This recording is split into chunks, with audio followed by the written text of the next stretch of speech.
नमस्कार, आप देख रहे हैं विविध भारत न्यूज और मैं हूं आपके साथ मानवी ठाकुर। शुरुआत करते हैं आज की खास खबरों से। वृंदावन पानी गांव में स्थित तुलसी तपोवन गौशाला में आयोजित श्री हरिवंश पुराण कथा ज्ञान यज्ञ में प्रख्यात धर्म प्रचारक कौशिक महाराज ने हजारों भक्तों को भक्ति का सरल मार्ग बताया है। इस मौके पर पूर्व मंत्री एवं सांसद रीता बहुगुणा जोशी ने विधिवत पूजा अर्चना की। तुलसी तपोवन गौशाला में आयोजित कथा ज्ञान यज्ञ में प्रख्यात धर्म प्रचारक कौशिक महाराज ने कहा है कि वृंदावन धाम श्री राधा कृष्ण की अलौकिक लीलाओं का साक्षी है। यहाँ जो शुद्ध हृदय से भक्ति करता है उसे मोक्ष की प्राप्ति होती है।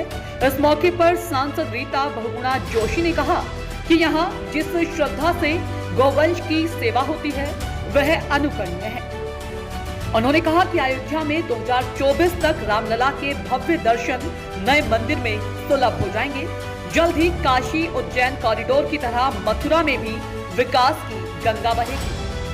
तुलसी तपोवन में यहाँ पर धार्मिक देखिए, तुलसी तपोवन एक वैसा स्थान है जहाँ पर हमारे बहुत ही श्रद्धेय बहुत बड़े हमारे संत परम आदरणीय कौशिक जी महाराज ने यहाँ पर एक जो परंपरा स्थापित की, गाय की सेवा की, गौ माता की सेवा की और 35,000 से ज़्यादा आज गौ जो कि समाज के लिए दुधारू नहीं रह गई हैं, जो बीमार हैं या विकलांग हैं, उनकी सेवा में अपने आप को समर्पित किया है। साथ ही साथ आध्यात्म के माध्यम से, प्रवचनों के माध्यम से, अपनी वाणी के माध्यम से समाज को जो नैतिकता की राह दिखा रहे हैं, जो एक सरल अच्छा जीवन जीने की बात कह रहे हैं, वह निश्चित रूप से हम सबके लिए बहुत ही लाभदायक है। राष्ट्र की संस्कृति को, राष्ट्र के धर्म को, अध्यात्म को स्थापित करती है।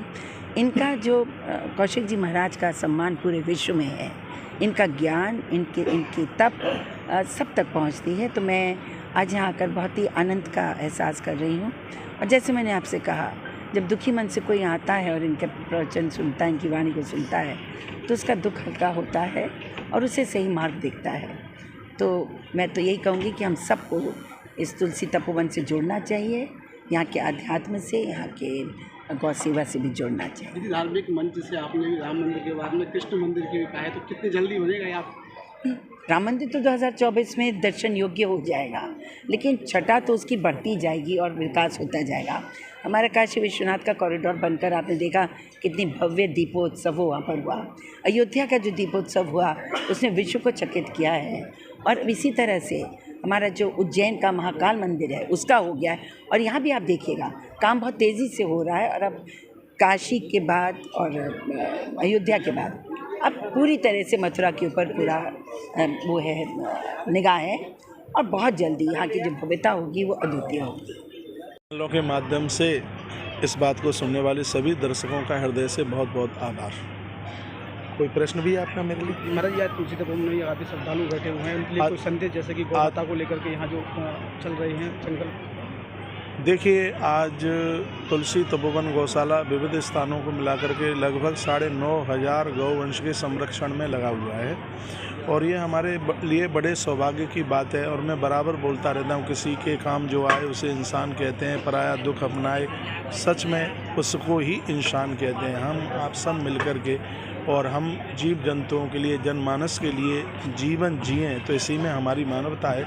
और मेरी व्यासपीठ का संदेश सबके लिए यही है। यहाँ पर सभी नेता लोग, राजनेता लोग आ रहे हैं और उन्हीं को मैं यही बात कहता हूँ कि सबकी बेईमानता छोड़ करके, कि ये हिंदू है, कि ये मुसलमान है, सब बातें छोड़ करके और उस देवीय राज सत्ता से सभी जनमानस की सेवा का अपना सौभाग्य समझ करके और सत्ताधीश लोगों को ये काम करना चाहिए। और व्यासपीठ से मैं कल भी बोला हूँ और आज भी बोला हूँ और हमारी इस बात का बहुत अच्छा संदेश जा रहा है। दूसरे धर्म के लोगों ने भी हमारी बात की प्रशंसा की है, चाहे हिंदू हो, चाहे मुसलमान हो, ईसाई, कोई भी हो। सबसे पहले ये सब कुछ होने से पहले हमारे लिए मानवता होनी चाहिए और हम लोग मानवता के लिए काम कर रहे हैं। बहुत बहुत धन्यवाद आप सभी। KD medical college hospital and research centre, जहां एक ही छत के नीचे ब्रजवासियों को मिलेगा संपूर्ण रोगों का इलाज, वो भी रियायती दरों पर। अत्याधुनिक सुविधाओं से लैस ऑपरेशन थिएटर, MRI और CT scan, ultrasound, digital x-ray, echo, सभी प्रकार की खून पेशाब की जांचें, न्यूरो से संबंधित रीढ़ की हड्डी व दिमाग के ऑपरेशन, ब्लड प्रेशर व पेट से संबंधित सभी रोगों का इलाज, ब्लड बैंक व डायलिसिस और एम्बुलेंस की सुविधाएं, इमरजेंसी सुविधाएं 24 घंटे उपलब्ध। ओपीडी सुबह 9 बजे से लेकर 5 बजे तक। KD medical hospital and research centre. आज की खबरों में बस इतना ही। देखते रहिए विविध भारत न्यूज।